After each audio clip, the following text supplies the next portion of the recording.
are gender sensitive, gender responsive. So also that's one way of promoting gender sensitivity, not only among the program implementers, but also to the other stakeholders. So kung kayo, ano ba yung mga nakaka-work niya dito? But if you work with other media practitioners, in your agency, this is one way of incentivizing good practice when it comes to gender responsive communications. And also, so what we're doing now is actually a good practice. No? So kasi it takes a lot of practice, it takes a lot of educating ourselves, adding to our knowledge of what gender responsive communication looks like. So it's a continuous learning process. And other agencies like the University of the Philippines Center for Women's and Gender Studies to conduct trainings on gender sensitivity. So that's one way of also promoting GRC. Meron na ba sa inyo nakarating or naka-attend ng ibang training dito on gender responsive communications? So this is the first time ba? Yes, okay. We're happy. Kami pa lang yung first time. We're so happy. Sana hindi matapos, di ba? Hindi namin kayo mag-close at tuloy-tuloy yung ating learning process. Okay, so given that three practices, meron pa ba kayong naiisip on how to promote yung gender-responsive communications in your respective agency? Siguro 3 ideas on how to really transform the workplace or your workflow to be an enabling environment for gender-responsive communication. So yun yung operative word eh. How to make the workplace an enabling environment for gender-responsive communications. Yan. May Christmas package daw. Siguro table 8. Batuhan lang ng ideas. No pressure na sobrang out of this world or sobrang innovative or kung ano man yung ating maging ideas. Table 9, table 13, table 2. Sige, mo to. Tatakot na sila. 8, okay. Si Sir from table 11.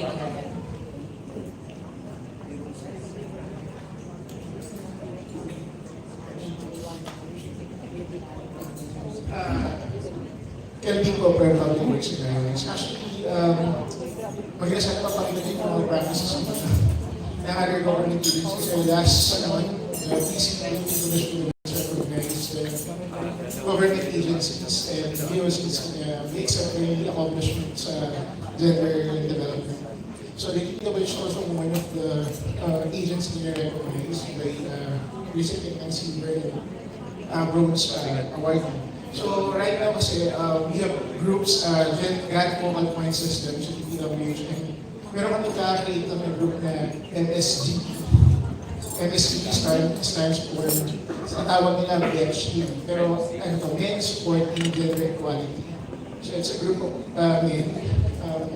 Right now, meron kaming ni-review ngayon na ilalabas na, what you call it, yung gender fair language for infrastructure. Like before, makikita niyo sa mga kalsada, men at work. So we are transforming it right now to gender sensitive na word. So baka siguro pang matap ka namin kasi gusto namin ipa-review din yung ilalabas namin na gender sensitive or fair language for the entire infrastructure sector. Then we have a grad toolkit sa DPWH na we also assessing all the projects na in lahat ng parang we want to include din yung social media. One of the requirements ng Bulletin Commission and Women, yung mga bulletin board sa kada agencies. So kami DPWH meron kami mga nationwide na offices din, regional offices. So merong monthly monitoring din siya. Then tapos, more on booklet map. So, nakita ko yung pwede ba namin kayo ma-email din, no? Para matap namin kayo just in case in the future for improving yung mga ilalabas natin ng mga booklet. Yan lang, ma'am. Thank you. Sige, sir. Palakpakan natin ng DPWH. Paano ba talaga yung ginagawa, di ba? Tsaka sir, just to affirm yung strategy niyo, no? Kasi DPWH is, correct me if I'm wrong, parang male-dominated agency. So parang very aligned yung strategy nila because it's a male-dominated industry na they're asking the support of yung ating mga kalalakihan, the men in DPWH to actually promote gender equality and women's empowerment. And then, yung humor din, yung veggie.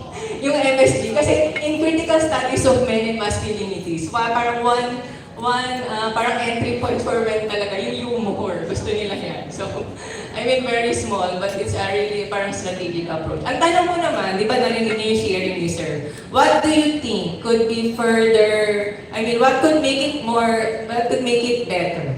Baka may suggestions kayo kay Sir. Knowing, hearing what he said, parang ano pa yung mga na-imagine nyo na pwede pa natin dagdagan, pwede pang mag-push yung pagiging gender responsive niya. Para when we go back to sa house niya, may isipin pa siya. Bigyan ko na siya ng trabaho kasi bibigyan niya ako. Sige. Siguro, table, nanawag, 13. Meron ba kayong, or kahit comment. Comment na isip nyo, applicable ba in your agency? Or what could be pushed more dun sa kanilang initiatives? Sa 12, 13, 16. Sige. Anyone from you? Ayan, si ma'am na naka-blue.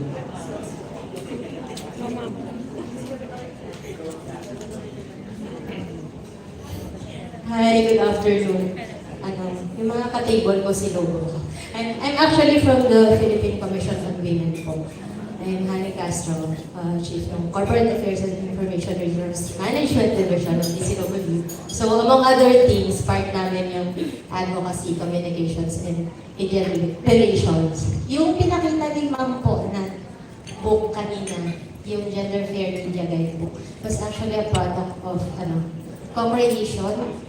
Actually po kasama namin doon si PCO because they chair the Media Gender Equality Committee na binuo po siya by virtue of RE 9710, yung ating Magna Carta of Women. So, yung dalawang librong yun ay actually led by PCO and part po nun si PCW. And meron po kami mga kasama rin na other agencies doon sa pagbuo nun. Hindi ko alam kung nandito yung mga LTRCT, LTCT, yan, kahit sila. Ayun, sila.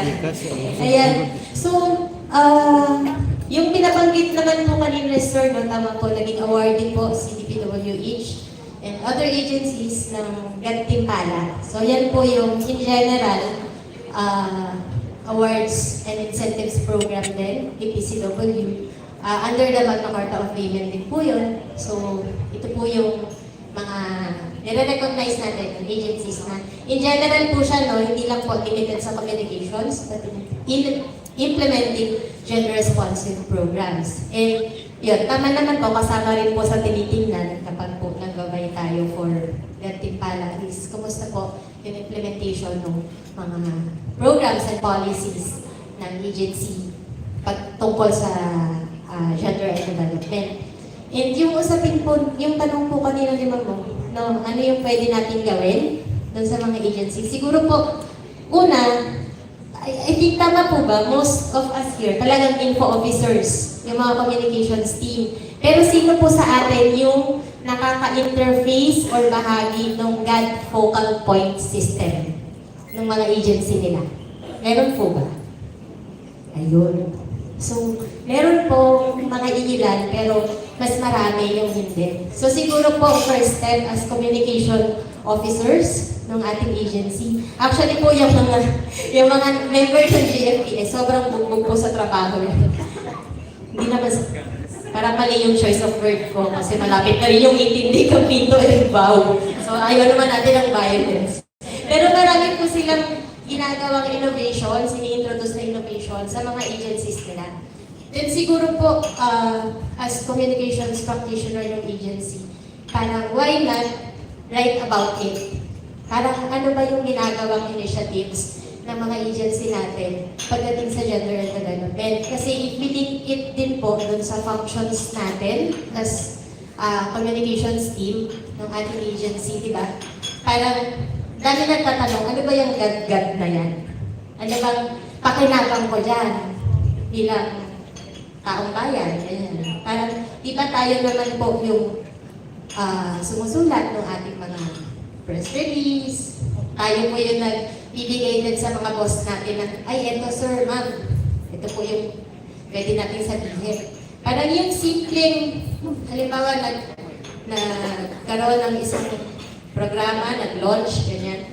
Yung simpleng pag-pinpoint na parang inaasahan na ang resulta nito, mag-benefit ang, normally sasabihin po natin, 1,000 citizens. Pero why not break it down?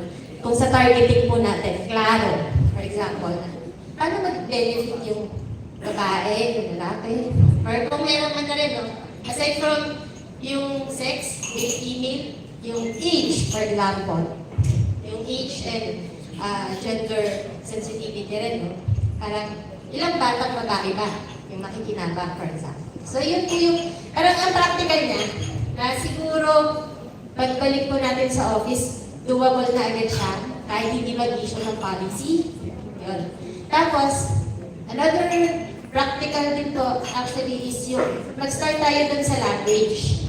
Yung use ng gender fair language. Yung sabi nga, di ba? Minsan kasi may effect siya. Ba't sinabi mo chairman, hindi ganda ba sa lalaki yung posisyon na yun? Pero hindi naman. Kasi meron tayong mga chairperson. Minsan nga po, sinasabi mo, di ba? Ay, chairman siya kasi lalaki siya, yung chairperson pang babae. Tama po ba yan? Di ba hindi? Kasi when this is chairperson, it applies to both sexes. So yun po, meron pong mga agencies na nag-issue. Actually po, pagpasok ko pa lang ng government, alam ko, meron na previously type na po ni CSC chairperson kanina David, meron na pong about gender sensitive communication para po sa gobyerno. Kaya lang po, medyo siguro kulang sa push. Pero bilang tayo po dito yung nagpa-manage din most likely ng communications within the agency, baka pwede po natin buhayin, no? Yung paggamit ng gender fair language within our agency. So, simpleng ano. So, ipag-provide po kayo sa Gantimpala, nag-issue kayo ng policy, may point na naman. Tapos magpa-training kayo ng gender fair communication, so may point sa people, ganun po.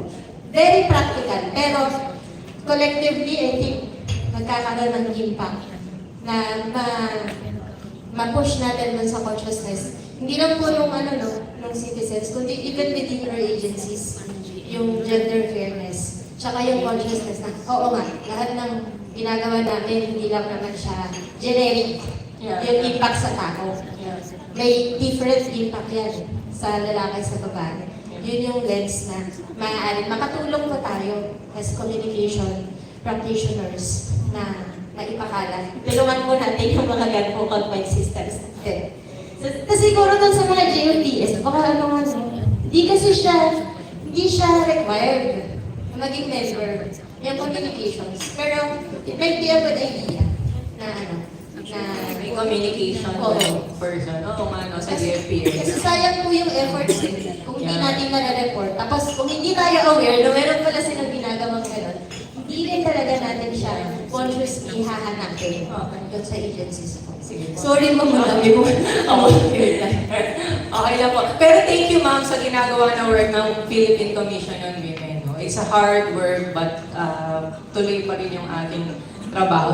Siguro i-emphasize ko lang, no, what I heard or from kay ma'am ay yung ating clients. Our clients are not limited to our external clients, but also yung internal clients, yung mga tao within our agencies. In order for us to build yung support for our advocacy for gender-responsive communication, it's important to document and siguro assess the impact of our current practices. No? Kasi ito yung parang magiging paalala natin, tama ba yung word? Parang magiging proof natin that we're actually doing good work with what we're doing. Tapos siguro doon kay Sir from DPWH, kung ako magdadagdag doon, I would also explore yung Hindi ko lang alam yung mga gender-based safety issues na nangyayari sa kalsada. Kasi di ba, isa yun talaga sa mga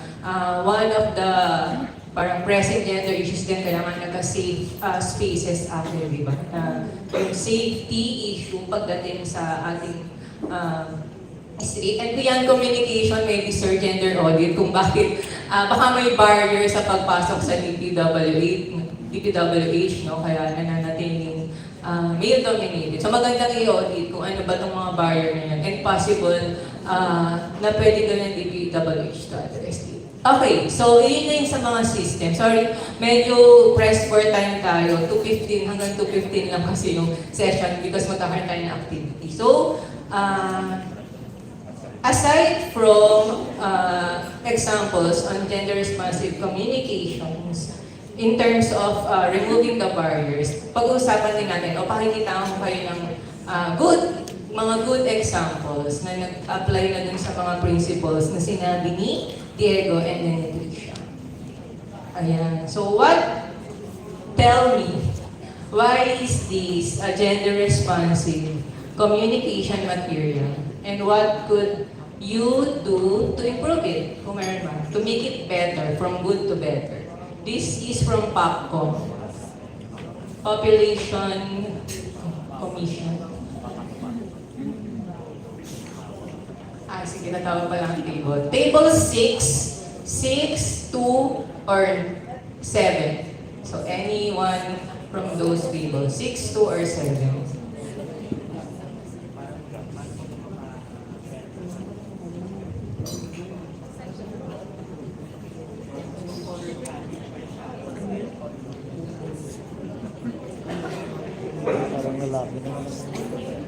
Any reflection? Kahit reflection lang. Si ma'am sa number 6 parang may gusto siyang sabihin. Naka-red? Or pink ba yan? So ma'am, reflection.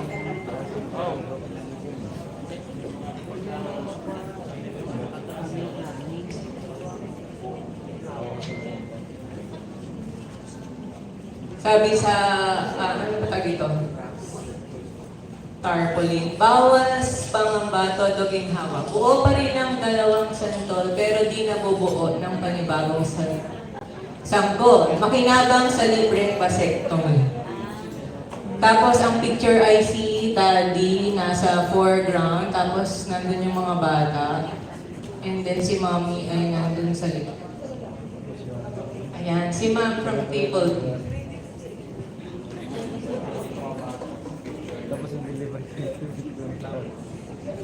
Hello po. I'm no master, pero vasectomy, I think, is something that is sensitive among women. It's a big choice, like sa atin, like Asian, right? So, this might be quite insulting or on the part of the decision. Yeah, I get the humor you told men in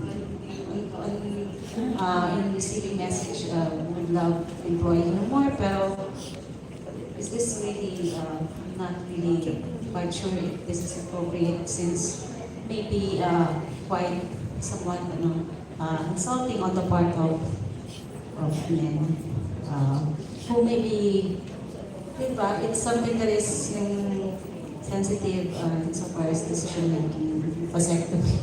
Tama po ba?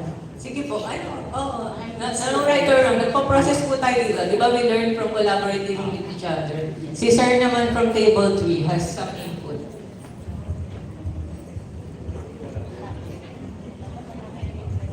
Ma'am, rejoinder lang din yung sa sinabi niya. I think parang ano to parang pinapropagate pa rin natin yung paggamit ng mga parang illustration ng isang bulaklak, ng isang puno sa isa, mga masisira na bahagi ng ating pangangalawa, katulad ng bulaklak sa babae and all those things. Parang ito, parang ganun din. So in other words, parang ina-perpetuate mo yung ganung konsepto at kamalayan. So yun lang po ang aking po. Euphemism, di ba? Yes. The use of euphemism to refer to the sexual organs. Yeah, parang Okay. ito rin yun kasi. Sige, So parang imbis na na-address natin yung ganun, Yeah. Lalo natin pinapalalim yung yung konsepto ng gano'n, lalo na sa mga bata. So, hindi pa dapat na straightforward yung ating paggamit ng mga salita para i-describe yung ating mga gustong i-mensahe. Perpetuating the stigma, no? Yes. Sa sexual organs. Yes. Okay. Sige, meron ng mga critic, no? Ano naman yung nakikita yung good about this poster? Si ma'am from table 2. Din ba? Okay. Ako naman ma'am, as far as gender responsiveness nitong messaging na to, tayo kasi kultura natin when it comes to pakistan, Yes. lagi nila babae na liberation, lagi nila babae. So ito naman, lalaki naman, kasi so it falls under Yeah. So may recognition siya, no, that for the longest time, the onus or the burden of birth control is always on the women. So this campaign tries to address that. But at the same time, I validate din yung sabi ni Sir, di ba? Yung we can push this pa by actually talking about sexuality in a straightforward manner that will not develop tabu, di ba? Tabu kasi pag-usapan sa society natin. I think si Diego, something ba? Tinagalog ko sa kanina. Sorry, I don't speak the language, so the only thing I can comment on is the image. And the good thing that I see about the image is you have men and women portrayed in the same manner. No one is actually different. They're the same size, they dress like business casual if you like. And the man is, good thing I see about this poster is he's playing with children, he's expressing emotions. Playing with children is something that is usually left only for women to do. So in that case, I see a good element of this poster. I'm now learning the other side of the information, which is what it's printed there. And I also see, I presume from the picture that both of them work, but still he has time to play with the children. I don't know if that contributes to the conversation. Thanks. Definitely. Pero we can also push pa. Kasi based din sa studies, parang when men are depicted in doing or contributing to care work or taking care of the children, always in the context of play. So parang always the fun sides of doing care work. So siguro we could also push this to yung sila naman yung mga naglilinis, cleaning the house, no? Yung talagang mga not so good. Yung hindi masyadong masayang ginagawa. So that's one way of pushing this to be more gender responsive. Alright, so this next photo, what good things can you see or what are the rooms for improvement? So this is a campaign against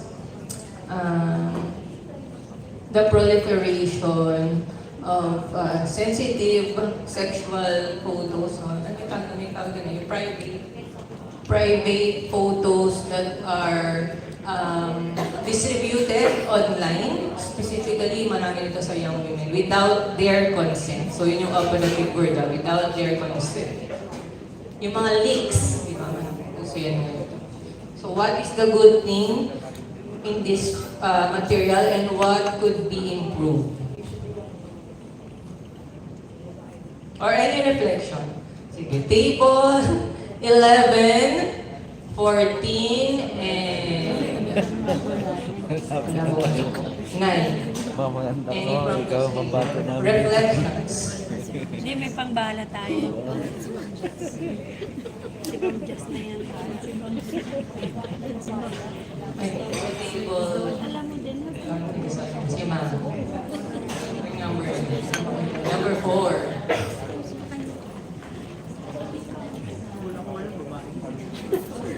Pagyalaman mo yung pagyalaman. I think ma'am, this image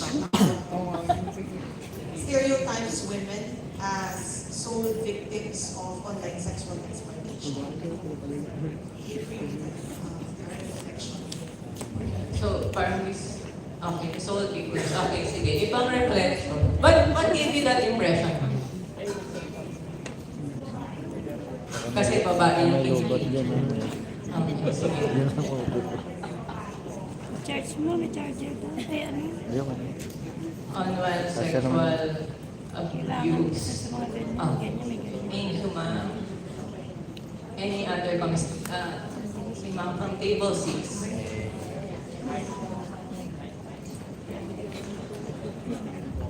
Hello. If you look at the photo, it actually says that despite saying no, I mean the person is still pressing the video or the recording, right? So if I'm the one who's been doing this communication, I would rather have a woman approving, for example, approving or giving consent in a video, because parang this is actually what's wrong. This is basically what's wrong. And ito yung promote natin. And the text doesn't actually make it clear na parang, okay, katawan ko, pasya ko, kahit sa video ulit nato. Pero if you see the image itself, it's actually defying the contention of the woman. So I think it could be so much better, with all due respect to those who created that. Thank you.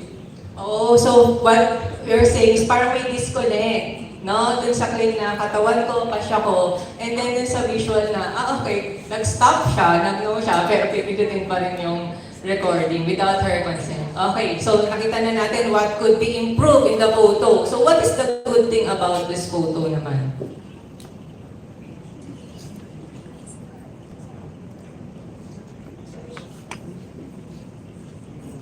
Si ma'am from table something. Hindi naka-raise na, hindi ko makita. Hello po. Ang good thing na nakikita ko po dito in this social card is yung caption. Kasi actually empowering yung caption saying na katawan ko, pasya ko, because it affirms yung authority ng tao na okay, ano po siya, very empowering po siya sa tingin ko po. Pero ayun nga po, as the one from table 6 said, may disconnect po siya with the one in the picture. Kasi po, yun nga po, yung parang nagde-define po siya, yung tinatuloy pa rin siya nire-record. Pero yung caption writing po in this photo is very empowering po. So yun po yung sa tingin ko. Thank you po. Thank you. And then si JP from number 1. I love her.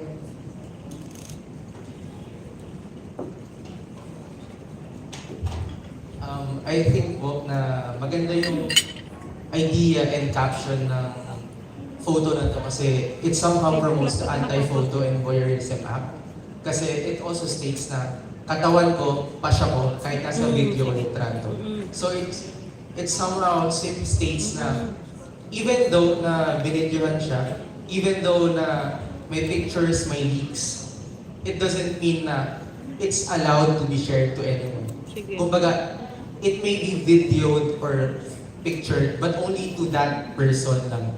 Kumbaga, it's their private conversation, only meant for the two of them and not to be spread to anyone. So parang for example, the picture here, na kahit na binidyoan siya or pinicturean siya, naka-say no pa rin siya. So she's signifying na it's not meant to be spread, but only to be seen by their private eyes. So yun lang. Thank you. So, sige, merong last dun sa likod. Sige, last. Then we proceed to the next photo. Siguro we have room for 2 more photos or materials. Good afternoon po. We are from One Moment. And under sa vlogger namin kay Zenda. This is my own opinion. Ang katawan mo, pasya ko. Kumbaga, ano man ang gagawin ko sa sarili ko, magpakasamahan ako, maging mapaliwala man ako, wala akong pakialam dahil desisyon ko ito sa buhay ko. gagawin ko ang gusto ko. Pero dapat isa-isip natin na in everything you do, there is a consequence. So, tandaan natin na katulad ng sinabi ni Jesus Christ na prostitute, di ba? Sabi niya, go and sin no more, or else something worse may happen to you. So, huwag natin kakalimutan na pag gumawa tayo ng mali na hindi kalugod-lugod sa Panginoon, pagbabayaran natin yun. Kasi God is above all laws. Kaya dapat maging obedient tayo kay Lord. Si Lord pa rin ang maging sentro ng ating buhay. Yan ako. Sige po. Okay. Alright. May gusto bang mag-add? Last time. Sige. Affirming din yung sinabi din sa table 1. No? Parang this photo, yung katawan ko pa siya ko, recognizes yung human right of women to bodily autonomy, that they have a right over their body. And if you share yung photos or videos nila that they take privately, not for others to see, walang consent nila, then this is a violation of human rights. So this is an affirmation of that right. Kasi usually, when we see these kinds of when we tackle yung mga private, yung mga leaks ng private photos, always in the same manner na yung GBB, may subtle victim blaming, di ba? Victim blaming, ba't ka nag-photo? Ganyan. So, sino yung may kasalanan? Yung babae ba na nagpo-photo lang naman? O yung nagkalat? Di ba? So, always the victim, the blaming is always put on the women. And this communication material addresses that inequality in society. Yung control over women's sexuality over their body. Pero at the same time, maganda rin yung mga nakita yung things to improve. No? Like yung disconnect between the audio and the video. Kasi nag-no na nga siya. Tapos hindi pa sinunod yung kagustuhan ng kababaihan na nandito sa picture. Pati yung diverse, no? Yung parang iba-ibang uri ng online sexual violence na nararanasan. Alright, so moving forward, ito. Pero may parang similar. Skip na natin. Kasi parang similar na sa santol. Hindi na siya ganun kahirap. Alright. Ito, madali lang yan. This is from DepEd. Lahat ng bata ay pantay-pantay. So what's good about this photo and what's something that you can improve?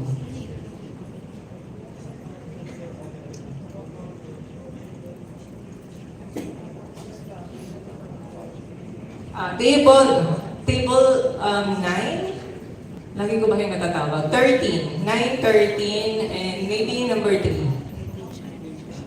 Meron. Sorry ako ulit.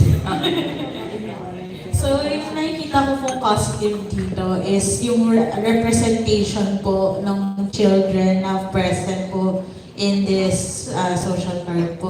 Nakikita natin children of different ages kasi may ibang maliit, may ibang may iba of different colors, nakikita din na from different religions kasi may hijab din po tayo child na nandito. So, yun po yung nakita mong positive dito na it actually promotes equality as said in the message kasi kita na sama-sama sila together magkakaakbay. Tapos yung diversity po ng nasa image po. So, yun po yung positive thing. Thank you po. Thank you. Yun, yung diversity, no, not only in gender but in other social identities, yung religious identities ng mga bata dito. Sige, meron pang sige. What is good and what could improve? Reflection. Yes, I affirm the earlier manifestation na maganda naman po that there is a representation of children. But I think this could be further improved by including a child with disability for it to become more inclusive. Correct. I affirm. Someone with disability, a children with disability. Meron pa, may gusto pang idagdag?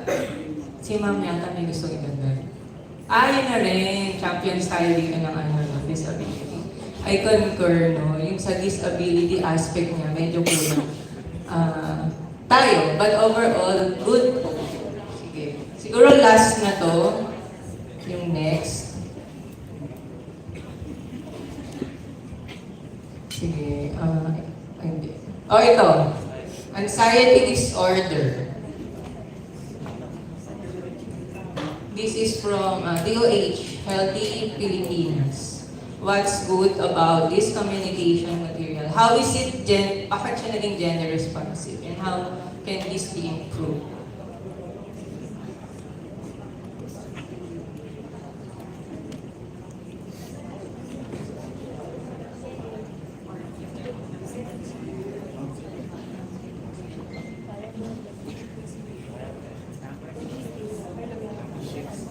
Any reflection from table 7? Nagulat yung table 7 bigla. Reflection lang, ma'am.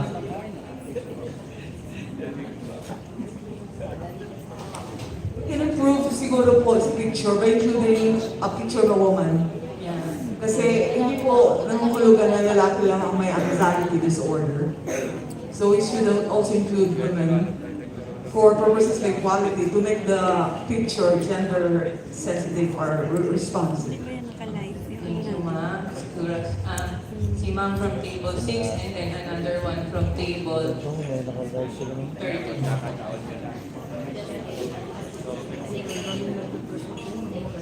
Hello.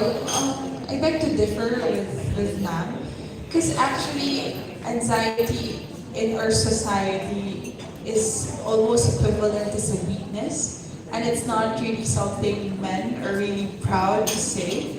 So I think that the poster is gender sensitive in a sense that it actually says to men that it is okay and anxiety disorder is normal within them.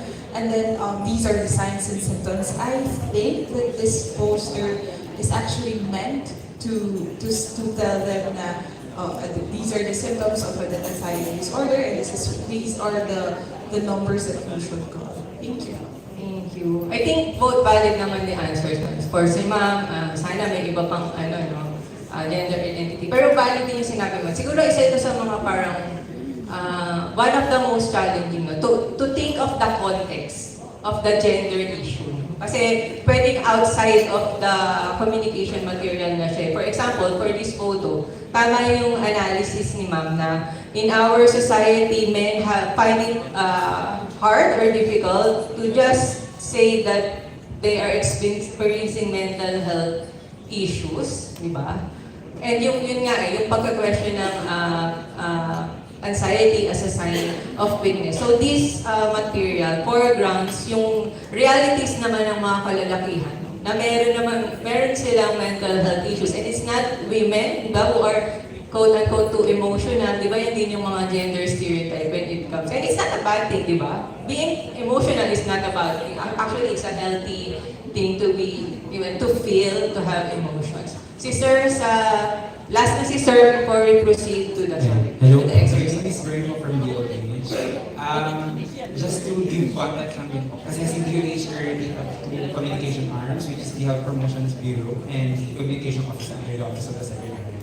So currently, the Health Promotion Bureau is lodged po to do the promotions po when it comes to yung other companies ni DOH. Then si Communication Office naman po, mostly handles the reputational management and crisis calls ni DOH. Just to context po, not to be biased, yung promotions naman po na ni-release ni HTV, actually, parang siyang focuses. So they have different panels. So meron pong girls na, or women na part din po nung context or nung social media advocacy. Baka nakuha lang po yung isang SMC. Pero meron din po. Usually naman po when it comes to the advocacy campaigns, may mga initiatives naman po. Siguro, currently, nandun na, hindi siya ganun kapolito. Of course, we need to understand na we still have our principals to actually approve the materials. Speaking from the creative and the branding field, as much as we wanted to, cater all parang gender sensitivity or gender or God-related initiatives, may mga times din na we need to specifically from PH, yung mga times na mga campaigns na for to women, to men. So we trying our best effort to include. Thank you very much. Just to ano lang, the correct context. Yes. Thank you. Thank you very much. Thank you, sir. But actually, this is a good example. Siyempre, lahat, di ba, as I said to you earlier, we can always push more. Pero I would consider this a good example, an example of gender responsive communication na may gender analysis when it comes to mental health. Di ba?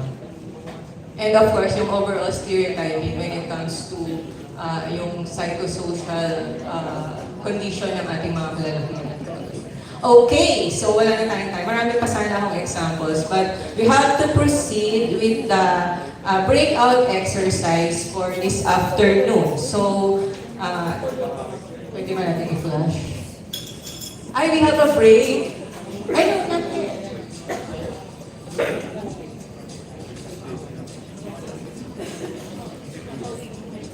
Break na. Alright.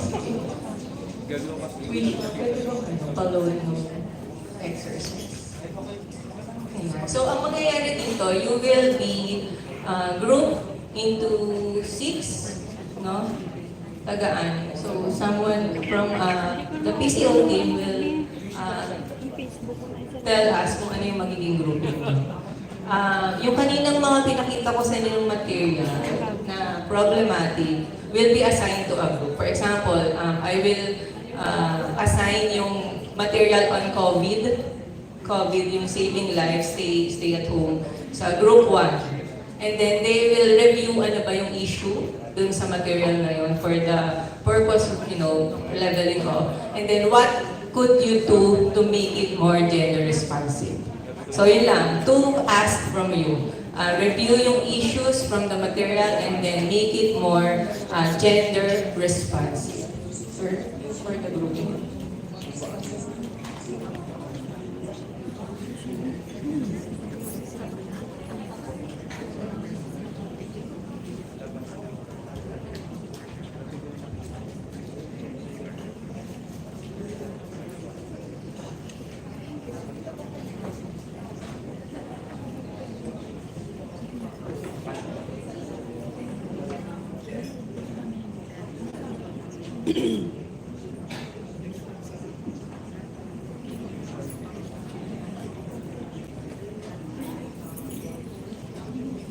Group tayo. Sino kasama natin?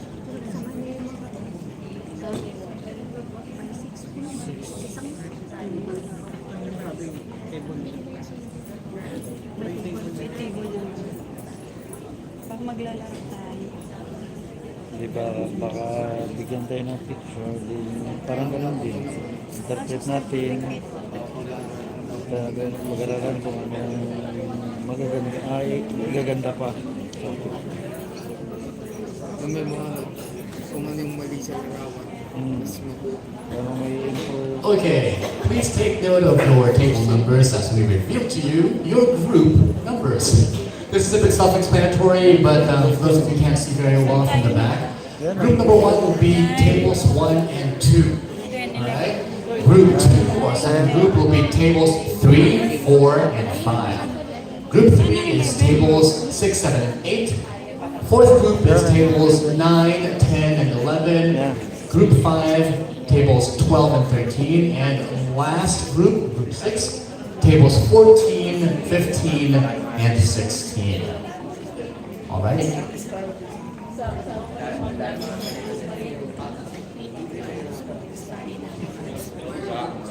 Yung digital workbook. Sige. Pero pakita muna natin yung workbook. So may workbook kayo para hindi na kayo mahirapan. Doon yun ang i-input. I think power table naman kahit isang may laptop. So pahiram na lang natin sa ating mga groupmates. No? May workbook na kayo, nandun na yung poster, nandun na yung question, nandun na yung bullet point kung saan yung ilalagay yung sagot nyo. So, let us reveal yung assignment ng group 1. So, I will share din mamaya yung link dito sa workbook na ito, no? So you can access. So ito yung general na instructions. Review the given communication material and answer the following questions, which I already told you before. For group 1, this poster, yung Stay Home, Save Lives. Group 2, this one, the Jacinda Arden headline. Group 3, ito, yung headline of the swimmers. Group 4, the news article about the candidates, political candidates in Johor Bahru.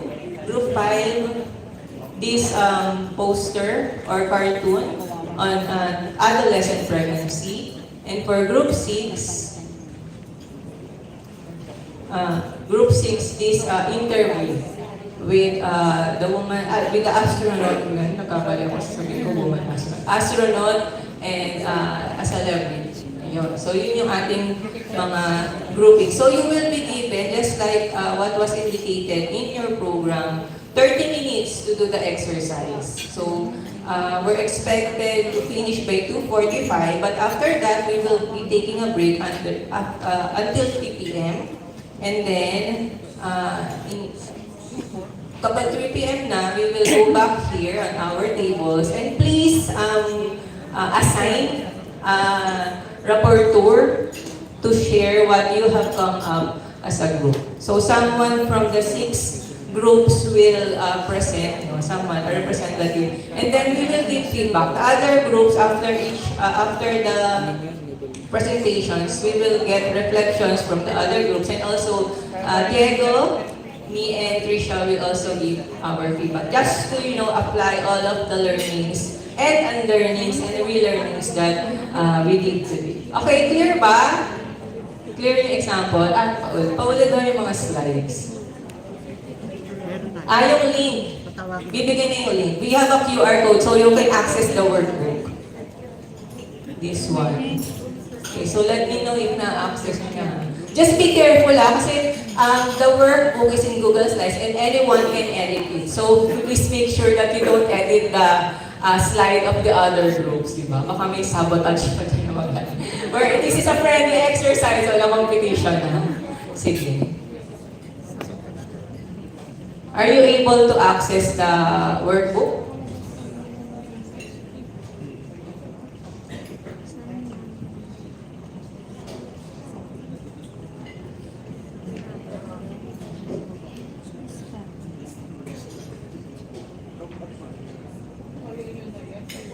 Alright, so mukhang wala ng problem yung mga groups natin. In any case, nandito lang naman ako if you have questions or meron tayong technical issues. So, let's go back here together. Let's come back and share the results of our breakout exercise at 3 p.m. See you!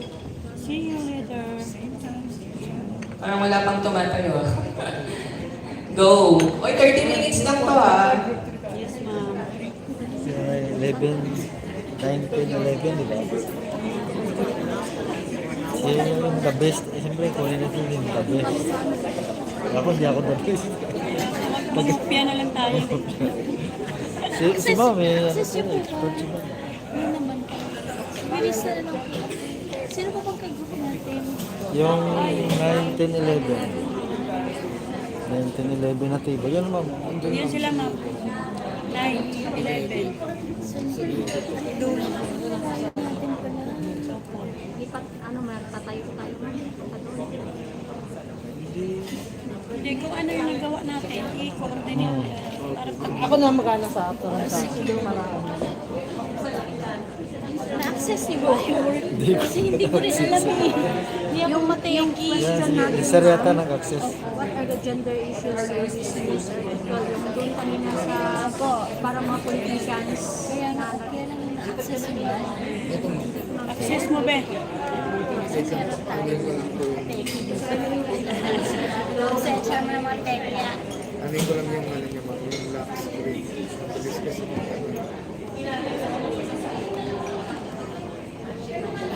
Ito, group 4 po.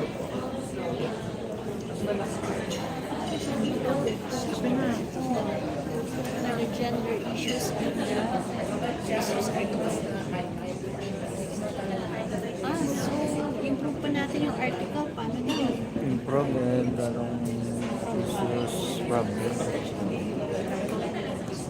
Beauties. Yung ang pinaka-title is This Brainy The Brainy Beauties. Who Can Hold Their Own.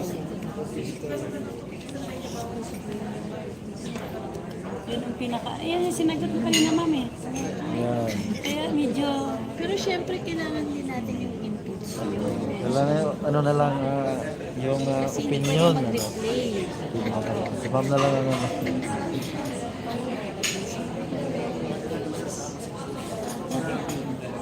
Analog na analog. Hindi na naman mainit. Mainit. So yun, ayun, kailangan natin mabasa ito. Mabasa ito. Message na yan, ay yung article na yan. Na-access nyo po ba? Meron po kung na-access na po. Meron naman.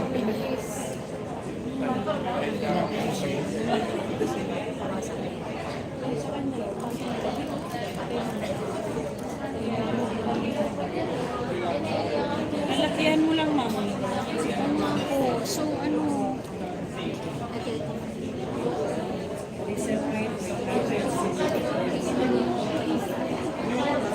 mag-inputs na lang po tayo lahat, tapos ano na lang. 9, 10, 11. 19 Group 4 tayo. Mabasa po. Lalakihan mo lang, ma'am. Ibasa po. Yan. Ano ba ito? May link ba? Paano Ano, ma'am, yung... QR na yun. Ipaturo ko sa kanya. Yung ano, ma'am, i-scan mo lang. I-scan mo nga, Bel. Paano ba yun?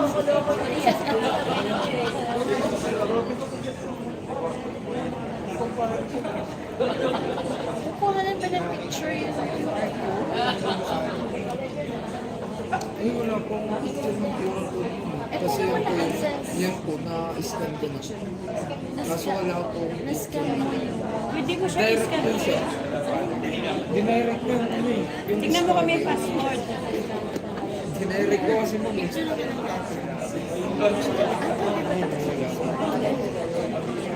Direct siya sa scanner. Ito. Picture. Hindi mo, direct na. Yung tinapos kanina, lumabas na agad yun. May scanner daw sa kaya, hindi mo assist na. May QR code. May link pa yung May link pa.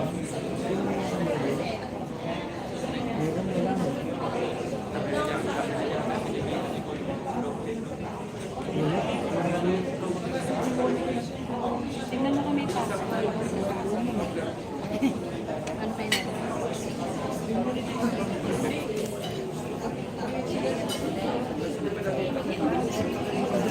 Yung kay ma'am na lang, ipa-scan mo na lang yung Bel. Alis. Yung cellphone niya na lang. Hindi picture na lang. Picture na lang natin yung ano. Picture na lang namin yung article.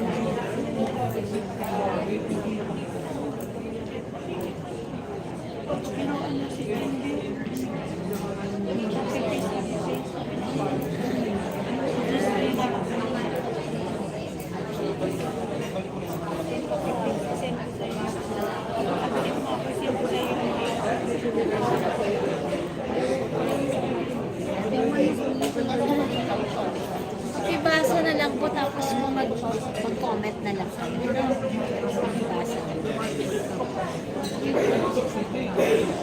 Basahin na lang.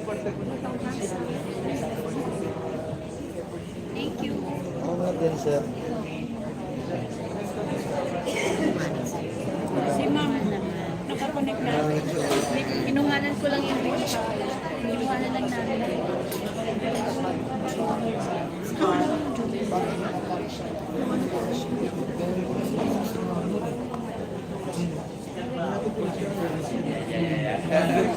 Yun, may Philippines ka.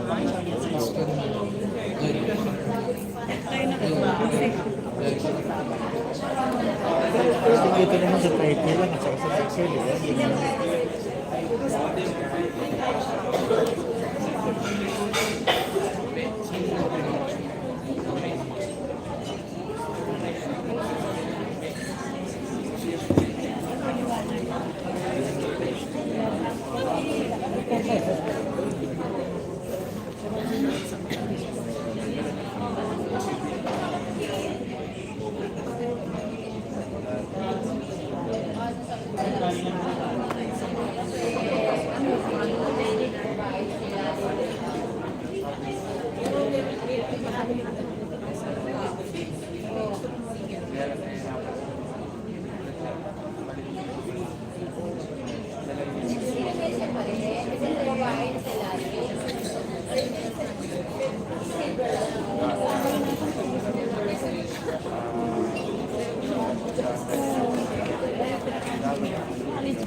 Pumayag na siya. Bakit nag-assessment?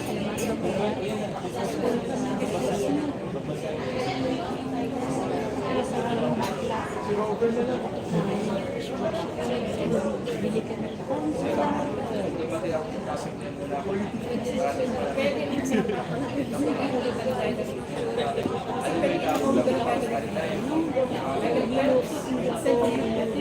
pinalutuan mo ako, pinatiran ko sa bahay. Picture na yun.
This news.